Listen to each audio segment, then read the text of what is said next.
বিয়ের পরের দিনে আমার স্ত্রীর পেট অস্বাভাবিকভাবে ফুলে গেল। চিকিৎসার জন্য একজন কবিরাজ ডেকে নিয়ে আসা হলো। সেই কবিরাজ আমাকে আড়ালে ডেকে নিয়ে গিয়ে বলল, আপনি একটা জিনের সাথে বাসর করেছেন। আপনি গতকাল যার সাথে বাসর করেছেন সে কোনো মানুষ নয়, সে একটা আত্মা। এলাকার কবিরাজের মুখে এমন কথা শুনে আমি তো আকাশ থেকে পড়লাম। জবাবে আমি তখন তাকে বললাম, কি বলছেন আপনি? আপনার মাথা কি খারাপ হয়ে গেছে? কবিরাজ তখন উত্তরে বলল, আমি যা বলছি একদম সত্যি, একটি কথাও বানিয়ে বলছি না। যাই হোক, আসল কথায় আসি। আমি জুনায়েদ। গতকাল আমি যাকে বিয়ে করেছি তার নাম নীলিমা। সমস্যা হলো, বিয়ের পরের দিনে আমার স্ত্রীর পেট অস্বাভাবিকভাবে ফুলে যায়। দেখে মনে হচ্ছিল সে 8-9 মাসের অন্তঃসত্ত্বা। কিন্তু এটা কি করে সম্ভব? বিয়ের একদিনের মধ্যে কি করে একটা মেয়ে মা হতে পারে? মা তখন বলল, এলাকার ওই কবিরাজকে ডেকে এনে ঝাড়ফুঁক দিলেই সমস্যা ঠিক হয়ে যাবে। তাই আমি এলাকার সব থেকে নাম করা কবিরাজকে ডেকে নিয়ে আসলাম। তারপর সমস্যা হলো, কবিরাজ আসার পরে আমার স্ত্রীর পায়ের দিকে তাকিয়ে আমাকে আড়ালে ডেকে নিয়ে গিয়ে কি বলল তা তো আপনারা নিজের কানেই শুনলেন।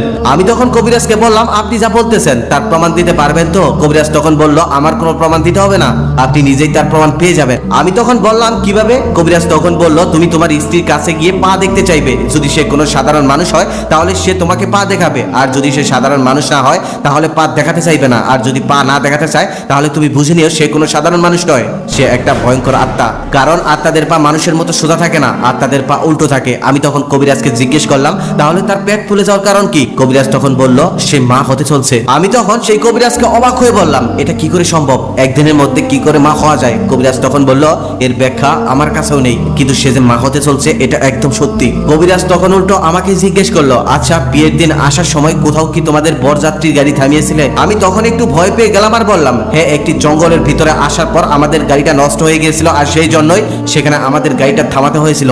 আর আমিও সেখানে গাড়ি থেকে নেমে ড্রাইভারকে গাড়ি ঠিক করতে সাহায্য করেছিলাম। কবিরাজ তখন অবাক হয়ে বলল, সেখানে ওই আত্মাটা তোমার স্ত্রীটাকে সরিয়ে নিজের জায়গা দখল করে নিয়েছে, আর নিশ্চয়ই তার কোনো সুপ্ত কামনা বাসনা আছে। কবিরাজের ওই কথাগুলো আমি কোনোভাবেই বিশ্বাস করতে পারছিলাম না। তাই আমি মনে মনে সিদ্ধান্ত নিলাম, আমি নিজেই এর প্রমাণ করে ছাড়বো আজ। আমি একজোড়া নূপুর কিনেছিলাম, সেই নূপুর জোড়া নিয়ে আমি আস্তে আস্তে ঘরে প্রবেশ করলাম। নীলিমা আমার হাতে নূপুর দেখেই কিছুটা অবাক হলো। আমি তখন নীলিমাকে বললাম, তোমার পা জোড়া দাও তো, আমি নিজ হাতে নূপুর পরিয়ে দেই। নীলিমা তখন আমতা আমতা করে বলল, এখন পড়তে হবে না, টেবিলের উপর রেখে দাও, আমি রাতে পরে নেব। নীলিমার মুখে এমন কথা শোনার পর আমার সন্দেহটা আরো গাঢ় হলো। আমি তখনই মনে মনে সিদ্ধান্ত নিয়ে ফেললাম, এখন পা না দেখতে দিলেও রাতে ঘুমানোর পর যেভাবেই হোক আজকে আমার ওর পা দেখতেই হবে। ওই কবিরাজ যা বলেছে তা সত্য কিনা এটা আমাকে প্রমাণ করতেই হবে। আমি আর নীলিমা তখন লাইট অফ করে শুয়ে পড়লাম। আমি ঘুমানোর অভিনয় করলাম, কিন্তু সে রাতে আর ঘুমালাম না। যখন মধ্যরাত তখন আমি খেয়াল করে দেখলাম নীলিমা ঘুমিয়ে পড়েছে। ঠিক মধ্যরাতে আমি আস্তে আস্তে উঠে নীলিমার পা দেখার জন্য প্রস্তুতি নিলাম, কিন্তু ঘর একদম অন্ধকার। আমি মনে মনে ভাবলাম, এখন যদি লাইট অন করি তাহলে তো নীলিমার ঘুম ভেঙে যাবে, তখন তো আমার আর পা দেখা হবে না। তারপর অনেক ভেবেচিন্তে একটা